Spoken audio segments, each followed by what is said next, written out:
Ang kwentong ito ay hango sa totoong buhay. Mula ito sa isa nating kabayan na itago na lamang natin sa pangalang Martin. Taong 1968, Bicol. Martin, Diyos ko kang bata ka, ang daming palito ng posporo sa ilalim ng higaan mo. Ano bang ginawa mong bata ka? Nag-aadik ka ba? Wika ni Nanay Miding. Oh, yung bibig nyo na Kapag talaga may nakarinig niyan, malalagot tayo eh. Matagal kasi akong inantok kagabi kaya nakatawaan ko lang yun. Yan lang. Hindi yung kung ano-anong iniisip nyo. Makukulong pa ako ng wala sa oras niyan eh. Baliw ka ba, posporo, pinaglalaroan mo? Kung yung tugko yung ulo mo, matatauhan ka kaya? Paano kung nasunog ang bahay? E di nga tayo. Hindi talaga nag-iisip to. Kapag naburyong ka, huwag kang maglaro ng apoy. Lokong batang to. Ay pasensya na ho kayo. Ang aga nyo akong hinanap, siguradong may uutos na naman kayo no? Ito makasabi ng na naman parang palagi kitang inuutosan. Pumunta ka sa bayan. Hanapin mo ang magaling mong lolo, hindi umuwi. Nababahala na ako eh. Alam mo naman na may demensya yon. Kapag napano ang lolo mo, baka tayo pa ang balikan ng kaluluwa ng lola mo.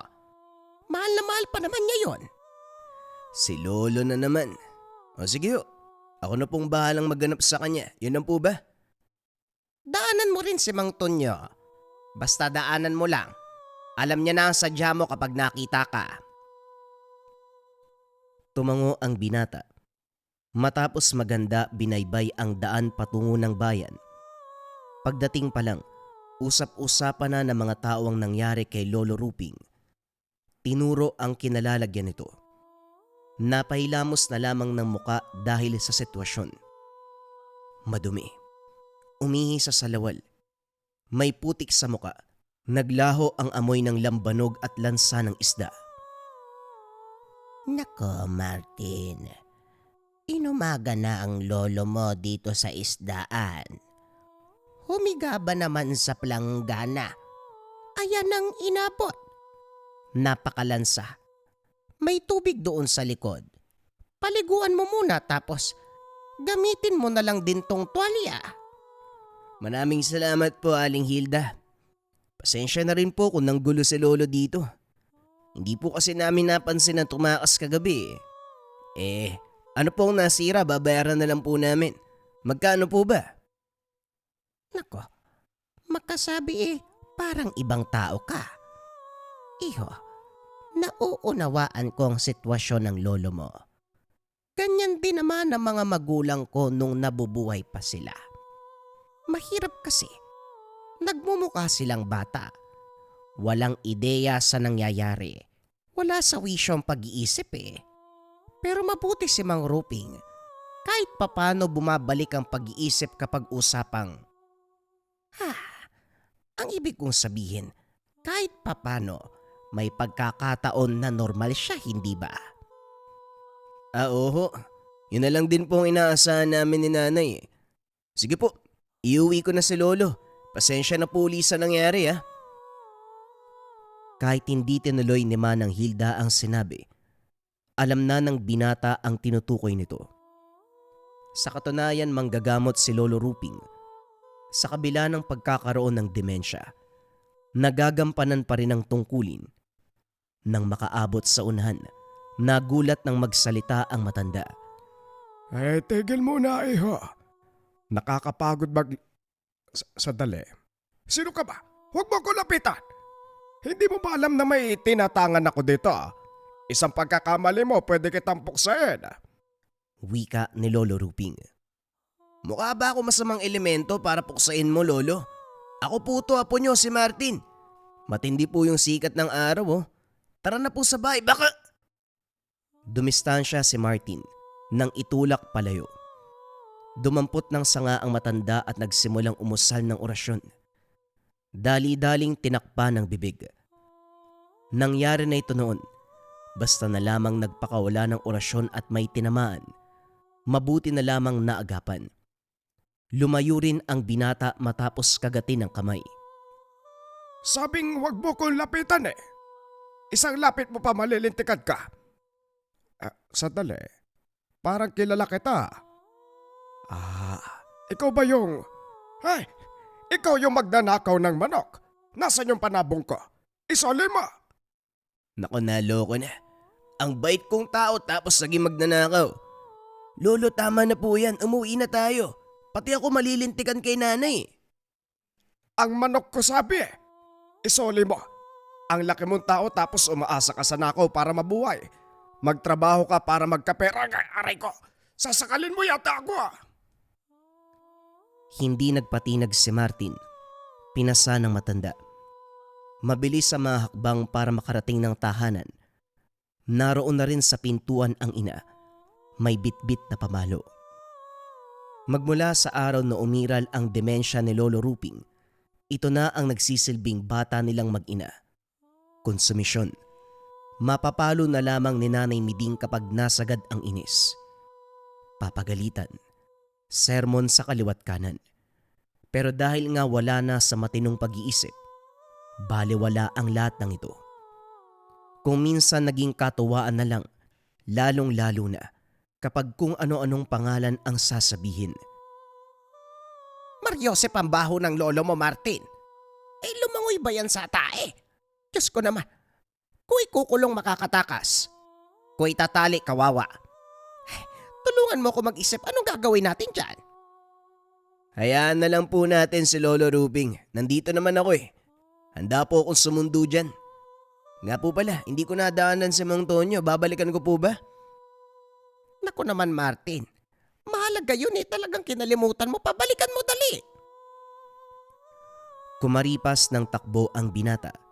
Hindi naman malayo ang bahay ni Mang Tonyo. Tanaw pa lang siya sa malayo.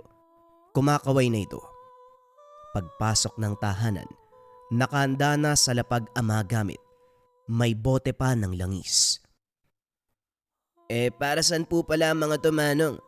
Bakit po may langis? Tanong ng binata. Sa pagkakaalam si Lolo Ruping ang gumagamit ng mga ito. Pero magmula noong umandar ang demensya, hindi na nakagamit. Naiba ang pamamaraan sa panggagamot dahil madalas nakakalimutan ang bote. Para yan sa nanay mo, nakiusap na gawin ko eh. Nagsumbong din siya na may umaaligid daw sa inyo. Wala ka bang napansin? Wika ni Mang Tonyo. Po, nasa bahay lang naman po ako pero wala naman ah. Ano po ba yung eksaktong sinabi ni Nanay Miding? Hindi sigurado eh pero sa tingin niya bagong aswang. Manggagamot ng yanggaw ang lolo mo. Hindi nakakapagtaka kung gano'n ang aaligid. Pero kinakailangan ko ang tulong mo rito, Martin. Wala na sa maayos na kalagayan ng matanda. Magkasuguran man, ikaw ang aako sa pagprotekta sa tahanan nyo. Lalo na sa nanay at lolo mo. Maasahan ba kita? Napabuntong hininga si Martin. Kung tutuusin, madali para sa kanya ang pinapagawa dahil tinuruan ni Lolo Ruping ng pamamaraan. Kaso nga lang, hindi mawari kung bakit nakaramdam ng takot ngayon. Wala pong problema, Manong. Ako pong bahala sa pamilya. Salamat din dito sa langis. Martin, bakit nanginginig ka? May problema ba? Natatakot ka?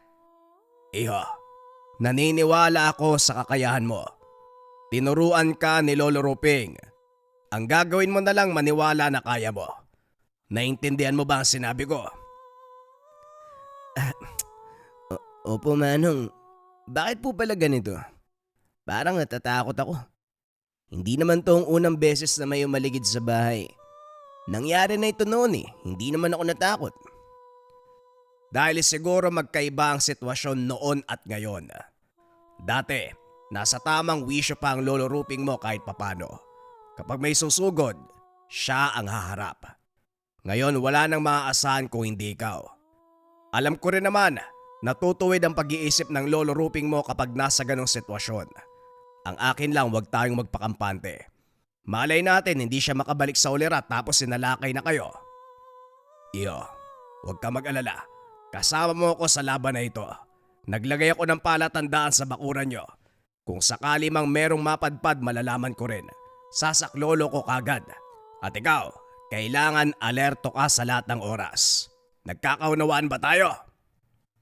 Tumango si Martin.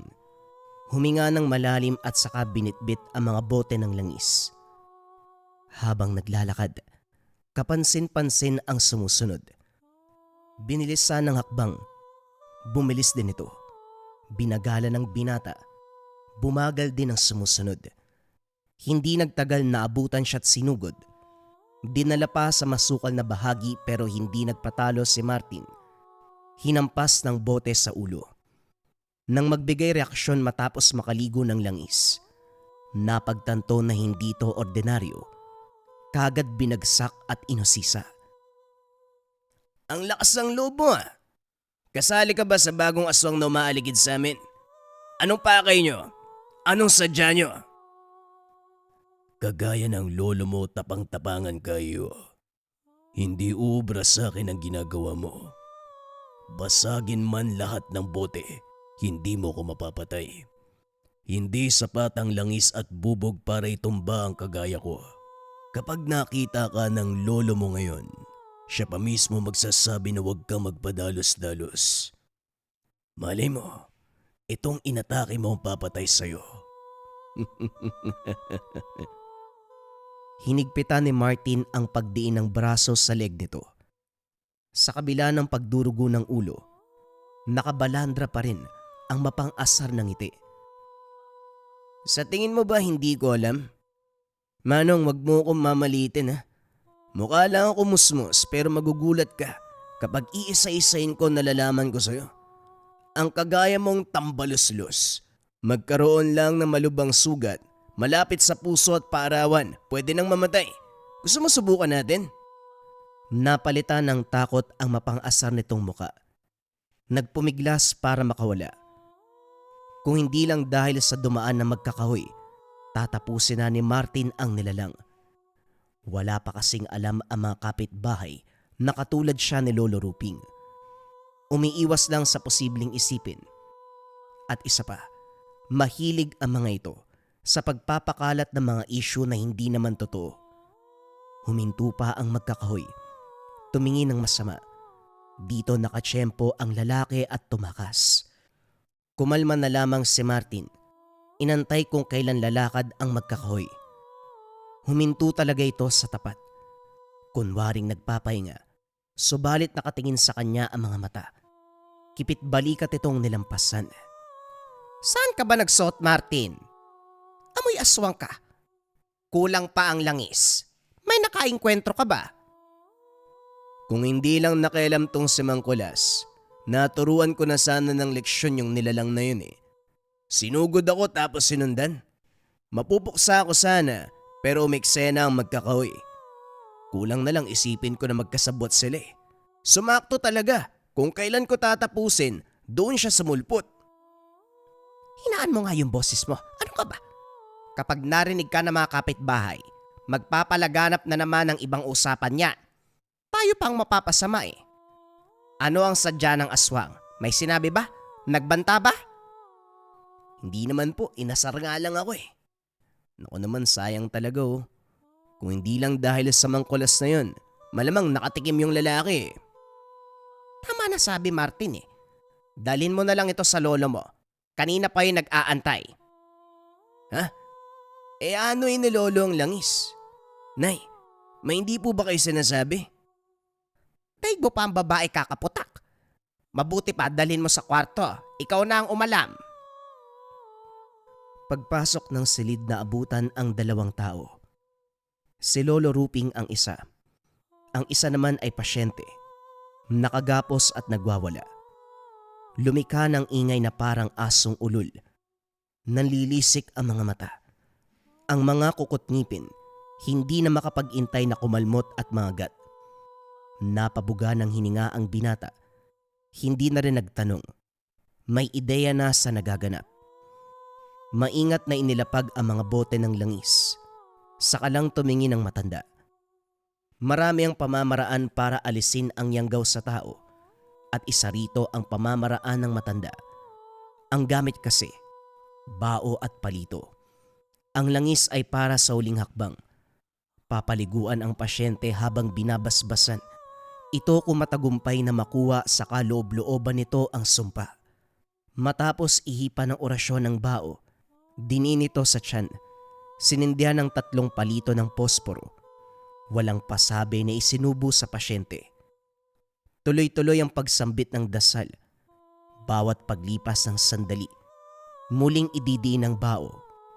Maya-maya pa nagsimula na ang epekto. Nagwala ang pasyente. Kung hindi nakatali, mababalian ng buto kakagalaw. Hindi lang simpleng kilos ang ginagawa. Liliyad, yung bang bigla ang galaw. Tipong tutunog ang buto. Kapag nagkataon, sinundan ito ng matinding paglalaway. Bumabaliktad na rin ang sikmura. Hindi naglaon naging itim ang laway. Animoy tubig kanal. Nanatiling kalmado si Lolo Ruping. Nagpatuloy sa pagsambit ng orasyon. Sa muling pagdiin ng bao, nawalan ng malay ang pasyente. Nang tanggalin ng bao, may laman ito na napakaliit na bato. Kasing liit ng munggo. Itinabi. Pinaliguan kagad ng langis ang pasyente at binasbasan. Kapag nagising ito, painumin nyo ng gamot. 1 patak ng langis sa 1 baso ng tubig. O iho, ikaw na naman. Hindi ba ninakaw mo yung manok ko? Nasaan ang panabong ko? Ay nako, ayos na sana eh. Ayos na, kala ko matino eh. Na ikaw na nga po muna dito. Baka mapatulang ko na yan eh. Taasan ng pasensya, parang hindi ka na nasanay. Puntahan mo si Mang Tonyo. Magpapatulong tayo sa pasyente. Walang pagkakakilanlan eh. Bigla na lang sumulpot dito tapos pumasok. Eh baka kabilang po yan sa bagong aswang na umaaligid sa atin. Hindi niyo po ba namukaan? Kilala ko ang amoy ng mga yon. Hindi kasama ang isang to. Puntahan mo na lang si Mang Tonyo para matapos na tayo rito. Bilisan mo lang din dahil makakatakas na naman tong lolo mo. Hindi ko pa naman kaya yan. Kahit may diferensya, malakas pa rin. Hindi pa nakakarating sa tahanan ni Mang Tonyo. Nakasalubong niya na ito sa daan. May dalang gulok. Masama ang tingin. Mabilis ang hakbang. Hindi na nagtanong pa. Sumunod na sa kanya. Pinuntahan ang likod ng bahay kung saan naglibing ng pangontra. Nabasag ang maliit na bote ng langis. Ang ibig sabihin ay may pumasok. Pagdating ng bahay, tinitigang mabuti ang pasyente. Wala pa rin itong malay.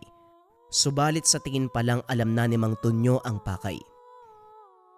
Hindi ko lang maunawaan kung ano nga bang sadya ng bagong aswang sa bahay na ito. Miding nagkamali ka.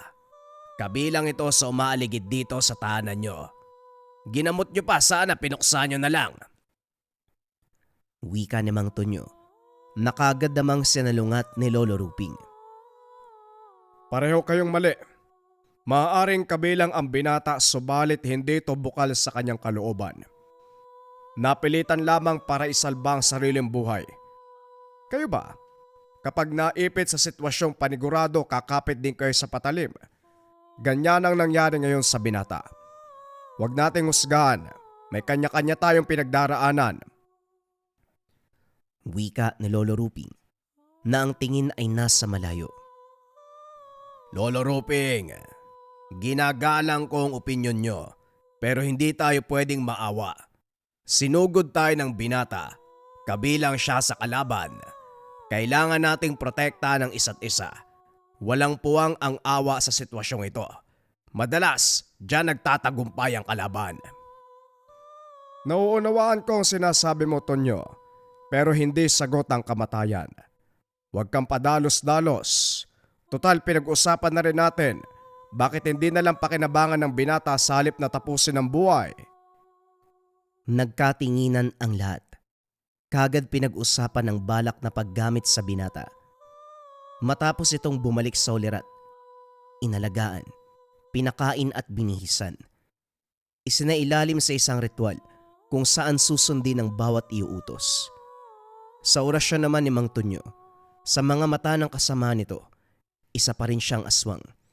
Matapos masabihan ng gagawin, pinuntahan ang lungga na mga kasama. Habang nakikihalubilo ang binata, si Amon, tahimik na nakikinig si Mang Tonyo, Lolo Ruping at Martin. Nasa malayuan man, malinaw na napapakinggan ang bawat usapan. Manong, ngayon pa lang po ako nakakita ng sityo na puro yanggaw ang nakatira. Hindi ba alam na mga kapitbahay na may ganito sa lugar nila? Kung sa bagay, malayo na rin yung ibang kabayan pero imposible namang walang makakatuklas dito, hindi po ba? Wika ni Martin. Sigurado kong iniiwasan ang lugar na ito. Nakita mo naman na halos mabura ang daan dahil sa ligaw na't damot na laman. Indikasyon na wala ng taong dumaraan. Itong mga aswang naman, bihira lang umapak sa lupa. Kapag nasa ganap na nyo, kanya-kanyang lipad na. Ang tanong lang talaga dito, bakit nila kayo sinugod? Yan nga rin po ang tanong ko, Manong eh. Sa tingin niyo po ba may atraso kami? O nagkataon lang na kami ang punteriya nila? Alam mo iho, ang ganitong klase ng nilalang, hindi basta-basta aatake, lalo na kapag may karunungan ng tao. Bagong aswang, yanggaw, madaling puksain, walang laban kahit sa simpleng orasyon. Sigurado ako, may malalim na dahilan kung bakit nila kayo sinugod. Teka sandali, nasan si Lolo Ruping? Naalerto ang dalawa matapos mawala ang matanda. Kahit saan tumingin hindi na magilap. Maglilibot pa sana si Martin nang hilahay ni Mang Tonyo patago.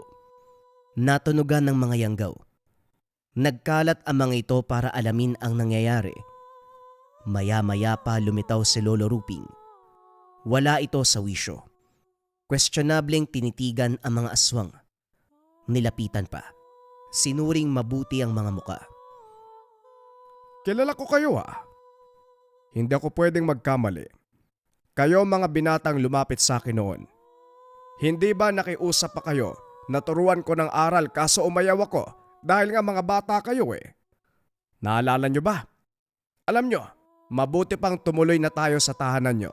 Mag-usap tayong lahat. Talaga ba, Ruping? Kung makipag-usap ka naman parang malapit tayo sa isa't isa, baka nakakalimutan mo. Magkaaway tayo ngayon. Huwag ka masyadong magpadala sa kondisyon mong demensya. Napaghahalataan ka may saltik. Naningkit ang mga mata ni Martin para aninagin ang nagsasalita. Walang iba kung hindi ang aswang na nakainkwentro nung araw. Yan si Ray.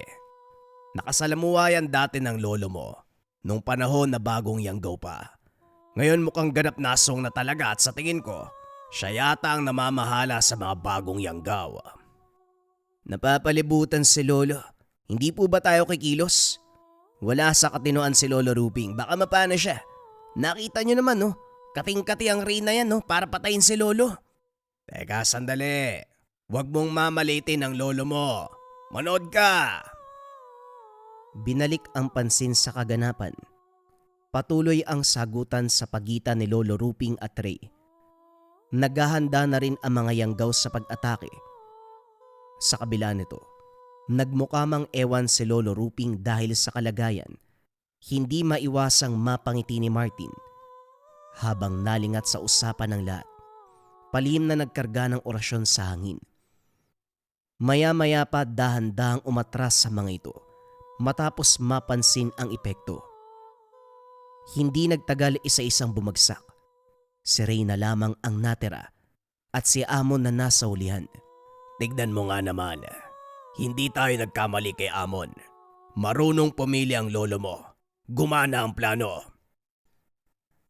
Habang nakikihalubilo si Amon sa mga kasamaan kanina, palimitong nagsagawa ng orasyon. May karga-kargang dasal na siyang ikinalat. Magmula sa oras na yun, dahan-dahang nilulusaw ang lakas.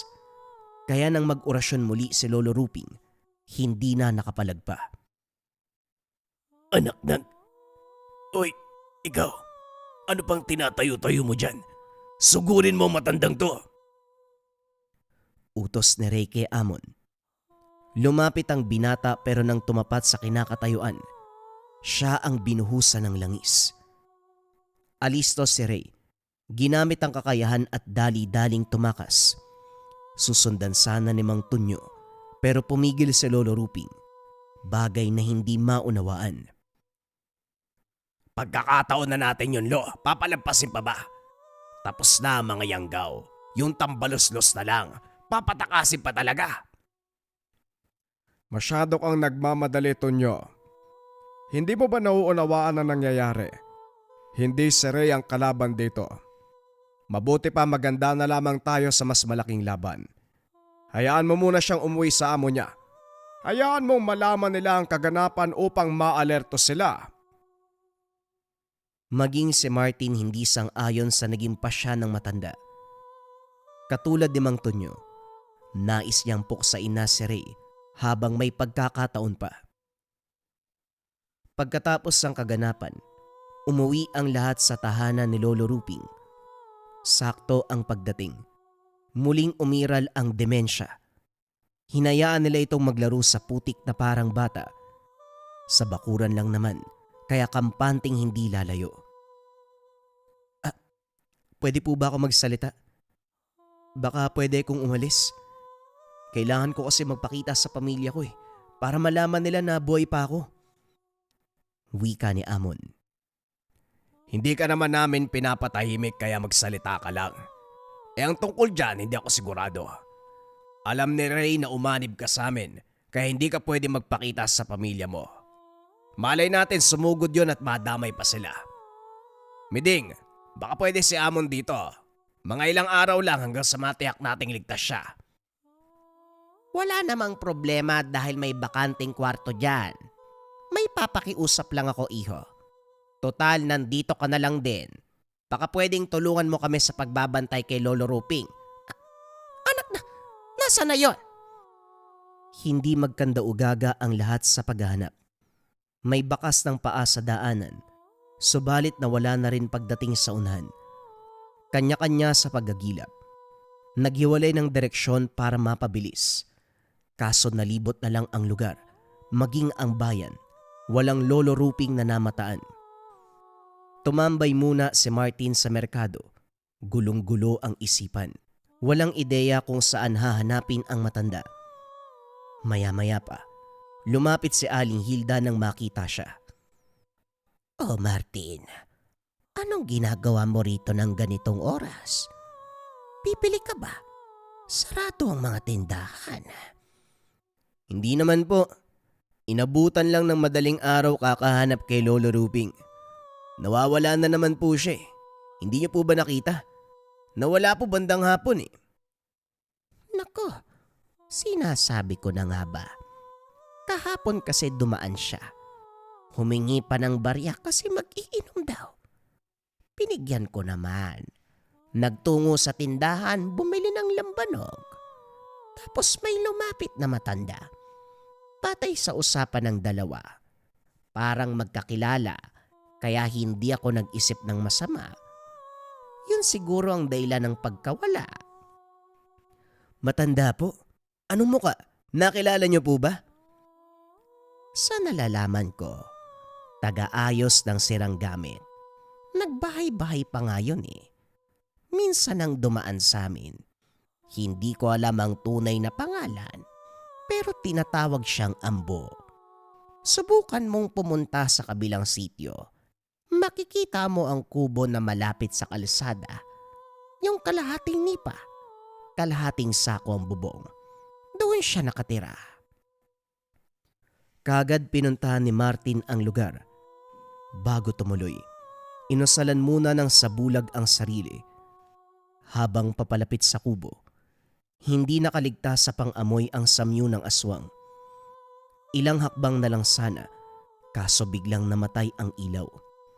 Naalerto na rin si Martin. Hindi nalalayong natunugan ng kalaban ang pagdating. Bumunot ng patalim. Dahan-dahang pumuslit.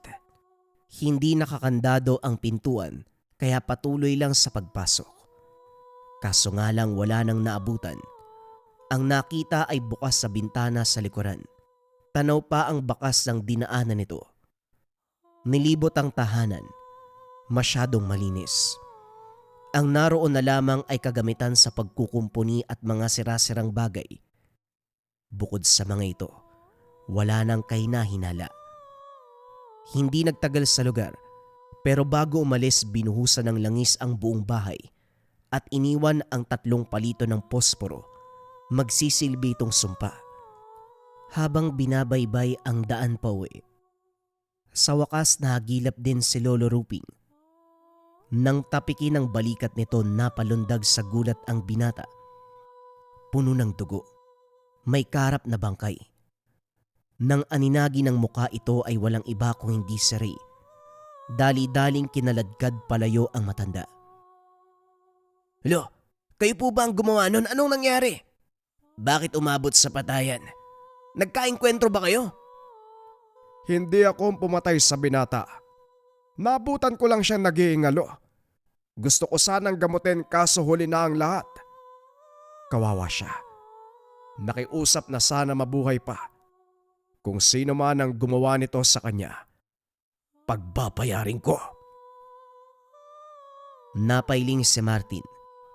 Sa itsura ng matanda, wala na naman ito sa wisyo. Nilinis ang dugong kumapit sa mga kamay. Nagmamadaling umuwi bago pa may makakita. Nagsunod-sunod ang pangyayari. Pagdating sa tahanan, wasak ang bahay. Wala si Nanay Miding. Wala din si Mang Tonyo o Amon. Sa kalagitnaan ng pag-aalala, isang figura ang naaninag sa kadiliman. Malinaw sa presensya nito ang banta. Kagad namang naalerto ang binata pero naagaw ang pansin nang tumakbo si Lolo Ruping. Ito ang inuna. Nagawang isang tabi ang kalaban. Hindi mawari ni Martin kung saan papunta. Takbo ng takbo. Sumunod na lamang sa matanda. Maya-maya pa nakarating sa tahanan ni Mang Tonyo. Sa gubat dumaan, kaya hindi naisip na doon ang tungo. Naroon sina Nanay Miding at Amon. Parehong nakahinga matapos makitang ligtas si Lolo Ruping. Nagbago din kagad ang ihip ng hangin nang simulan ang kwento sa mga naganap. Habang nag-iintay sa tahanan, sumugod ang mga yanggaw. Nagkaroon ng saglitang bakbakan. Wala namang napuruhan. Mababaw lang din ang atake ng mga ito na para bang nagpaparating ng banta. Sinimulan na rin ni Martin ang pagsasalaysay sa naging ganap. Lahat kuryoso kay Ambo at sa kamatayan ni Ray. Nabigyan din ng linaw matapos magsalita ni Amon. Kilala ko po si Ambo. Siya po minsan bumisita sa sityo. Kauri ni Ray. Sa pagkakaunawa ko nga po, siya ang pinagmula ng yanggaw. At kung pagbabatayan ng ugali nito, sigurado ko na siya ang pumatay kay Ray. Bakit niya papatayin? Tauhan niya yun. Baka naman may nakaengkwentro lang siya na mas malakas. Pwede din po yan pero mas matimbang ang sitwasyon kung sasabihin natin si Ambo ang pumaslang. Ilang buwan din po ako sa sityo eh. Kumbaga bago ko tuluyang sinakop ng sumpa ng yanggaw, kinuha na nila ako para unti-unting matutunan ang pamumuhay ng isang halimaw. Ganun po ang kalakaran nila eh. At sapat na ang panahon na yon para makilala ko ang ugali ni Ambo. Isang palpak. Buhay ang kabayaran. Ganun siya karahas. Sa puntong ito nabawasan ang kalaban natin. Wala na si Ray, pero nariyan naman si Ambo. Nandito na tayo, pero hindi pa rin malinaw kung bakit sumusugod ang mga yon. Ano ba ang dahilan? Ano ang rason nila upang punteryahin tayo ng ganito kalala? Si Lolo lang po makakasagot niyan. Kaso nga lang mahihirapan tayo. Sa tahanan muna sila ni Mang Tonyo na nuluyan. Panay ang pag-uusap tungkol sa kaganapan. Naguguluhan kahit anong isip. Pinagtatagpi-tagpi ang kaganapan. Wala pa ring makuwang sagot. Nag-abang kung kailan babalik sa wisyo si Lolo Ruping pero sadyang mapanubok ang pagkakataon. Sa nakalipas na mga araw, lumala ng lumala ang demensya. Hindi lang yun, nagkakagulo pa dahil basta na lamang sumasambit ang orasyon. May pagkakataon pa na napuruhan si Martin mabuti na lamang naagapan kagad. Sa pagdaan pa ng mga araw, unti-unting pumayapa ang takbo ng kaganapan. Wala nang banta ng yanggaw. Hindi na rin mahagilap si Ambo. Sa pagkakataong ito, naisip ni Martin na baka hanggang doon na lamang ang pananalakay ng kalaban. Sa kabilang banda, hindi magawang makampante ng ina. Huwag tayong magpakampante. Hindi pa nga natin alam ang dahilan kung bakit tayo sinasalakay. At isa ba, hindi ba kayo napapatanong kung bakit biglaan yata ang pagtahimik? Para sa akin questionable. Isipin nyo, nung una halos araw-araw kong sumalakay, makikita talaga na gusto tayong patayin lahat. Ngayon biglang ganito. Malay natin pinapalipas lang ang panahon. Kapag nakatsyempo sasalakay muli. Tama ang nanay mo, Martin. Nakakapanghinala ang biglang pagtahimik ng kalaban. Nakita mo naman kung gaano ito nagsisikap na paglaanan tayo ng oras. Ni hindi nga halos tumigil sa pag-atake. Swerte lang na nagawa natin ang paraan kaya natigil. Taasan pa natin ang pagiging alerto. Amon, magtiis ka lang muna. Hindi ka pa talaga pwedeng umuwi sa inyo. Iwasan lang natin na madamay ang iba pang inosente. Manang, baka pwede niyong pagbigyan yung hiling ko. Total, si Ambu na lang din ang natitirang kalaban. Bakit hindi na lang natin siya hanapin? Unahan po natin bago tayo maisahan. Hindi ang ganito, nag-aantay lang din tayo eh. Tama si Amon. Hindi tayo pwedeng magpakampante. Dapat may gagawin tayong aksyon, isipin nyo. Nag-aantay lang tayo rito tapos malay natin, nakapaligid na ang kalaban. Naudlot ang seryosong usapan nang kumalampag ang labas. Nang tignan, may hila-hilang walang malay si Lolo Ruping. 2 lalaki. Walang nakakilos dahil nagtataka. Sakalang manermon ang matanda. Aba, anong akala nyo dito palabas? Kung kayong palabasin ko sa tahanang yan, kumilos ka kayo. Buhatin nyo mga to para masimula ng panggagamot. Mga batang to, dinaig pa yung demensya ko sa pagtunganga. Kunot noong tumalima ang lahat. Dinala sa loob ang mga pasyente. Tumabi. Tahimik na pinapanood ang pamamaraan ni Lolo Ruping. 3 beses inihipan ng dasal. Ginuhitan pa ng simbolo ang noo gamit ang daliri. Binulungan ng orasyon ang bao at tinaob sa tiyan. Nagsinde ng 3 palito ng posporo at saka isinubo. Sinundan ng mahaba-habang orasyon. Sinakop ang paligid ng enerhiya mula sa ritual. Maya-maya pa, kanya-kanya sa pangingisay ang mga pasyente. Kakaiba ang reaksyon ngayon kumpara sa nagdaang gamutan. Bumubula pa ang bibig. Naisip ni Martin na baka matuluyan ang mga ito. Tumirik na kasi ang mga mata. Nanigas ang mga daliri, kaya naisipang kumarga din ng orasyon. Pero nahinto nang mapansin ang paglingon ni Lolo Ruping.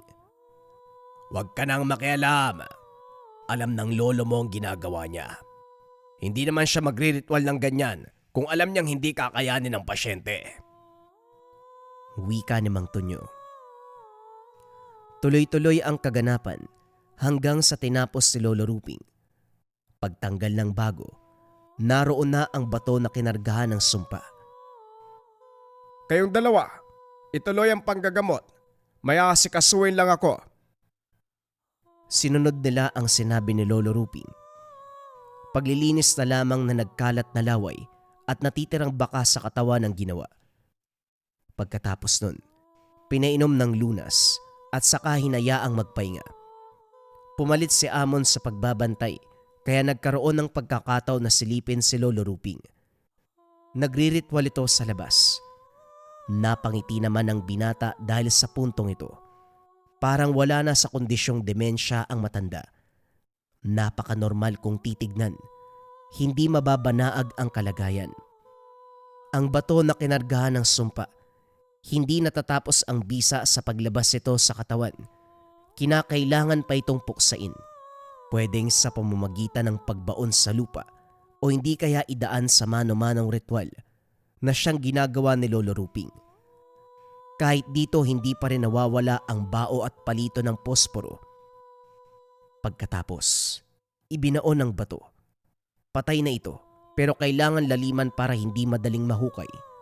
Magdudulot pa rin ng lason sa sino mang makakadampot. Pwedeng mamatay o hindi kaya magtamo ng hindi maipaliwanag na kondisyon. Kamatayan din ang patutunguhan. Lolo, kahit papano sa ganitong kalagayan maaasahan pa rin kayo. Hindi naging hadlang ang pagkakaroon nyo ng demensya.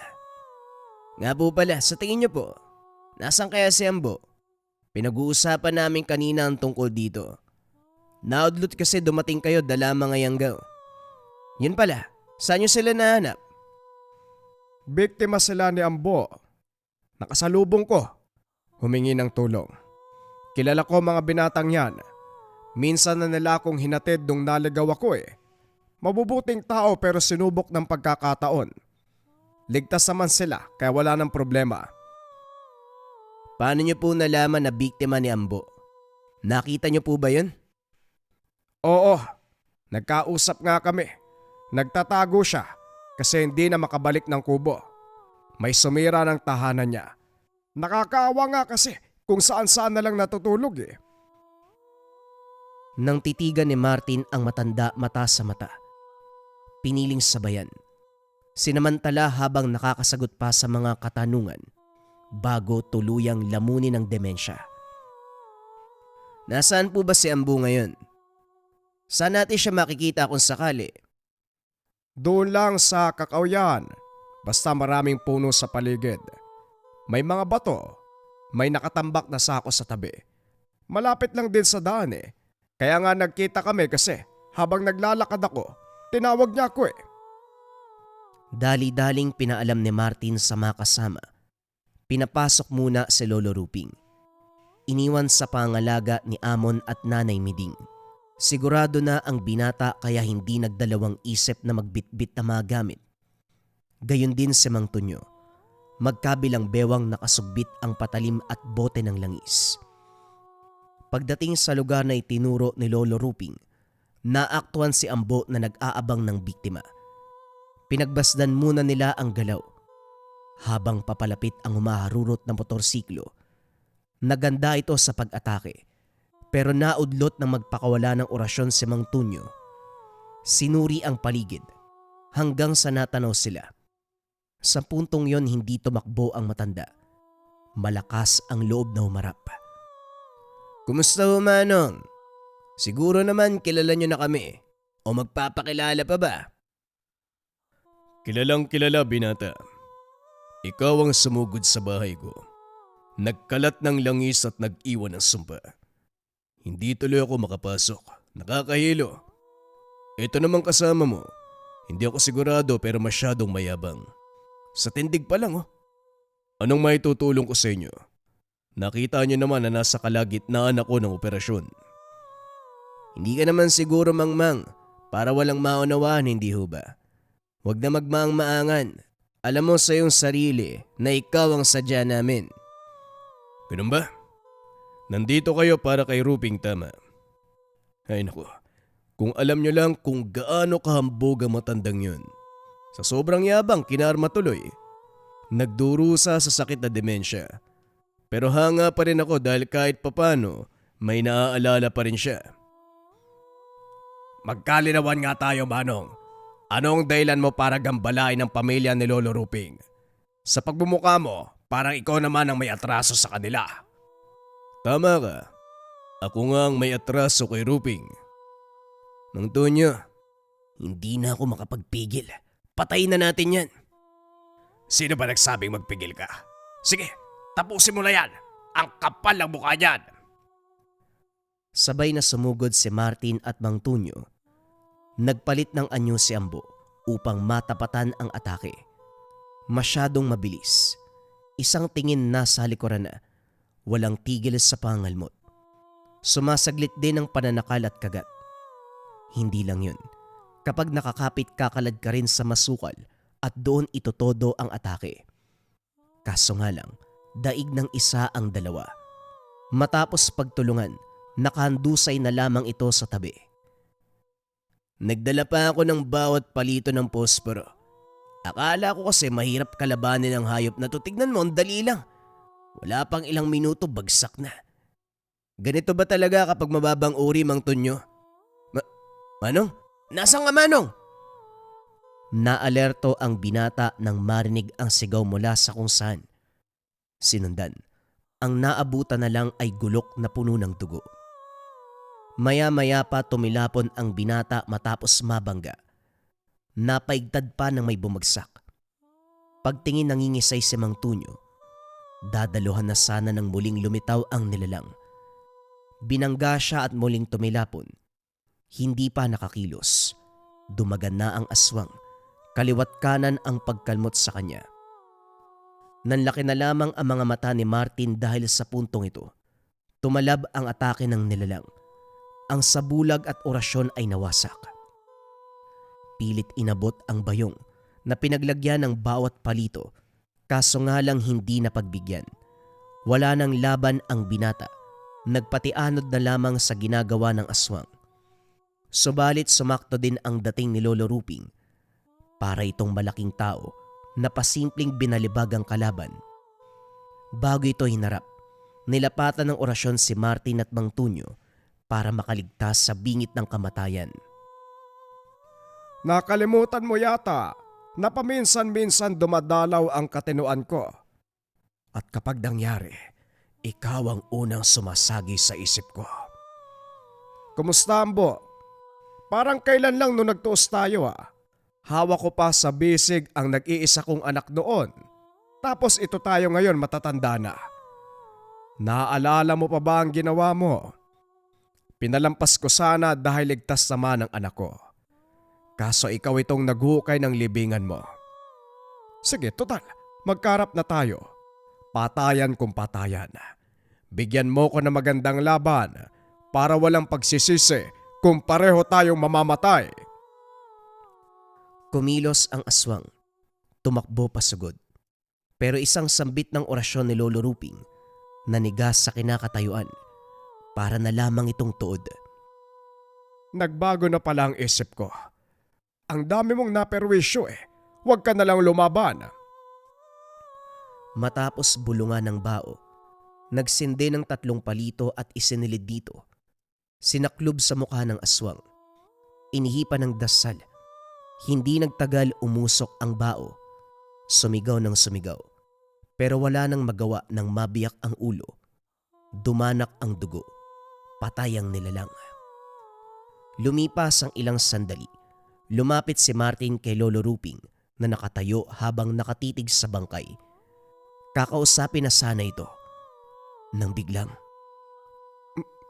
Patay? Hey, bakit may patay? Bakit may patay? Tulog! May patay dito!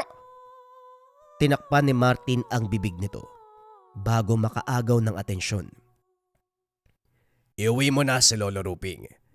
Inaatake na naman ang kondisyon niya. Ako nang bahala dito.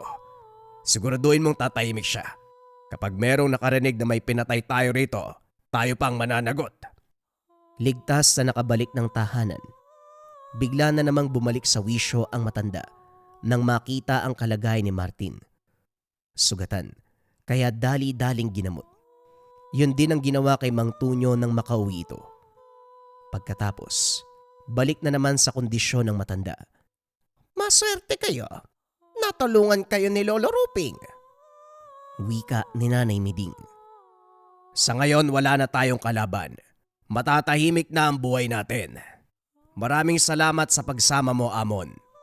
Ngayon pwede ka nang umuwi. Kinausap ni Martin ang ina.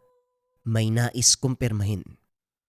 Nay, may nasabi si Lolo kanina habang kaharap niya si Ambo. May nangyari po sa inyo nung sanggol pa lang kayo? Oo, ang sabi ni Lolo Ruping, nakuha ko ang peklat na ito sa kalmot ng aswang. Namatay si nanay habang pinapanganak ako. Sumaktong may nakaengkwentro pang aswang. Natatakot nga si Lolo Ruping Akala niya mamamatay ako. Isipin mo bagong silang tapos kinalmot ng aswang. Mabuti na lang mahusay talaga ang lolo mo. Naging malinaw sa binata ang dahilan ng alitan. Ang engkwentro nung sanggol pa lang ang ina. ang siyang ugat ng pangyayari ngayon. Hindi may tagong inis. Si Ambu na nga itong may atraso. Siya pa ang may ganang sumugod muli.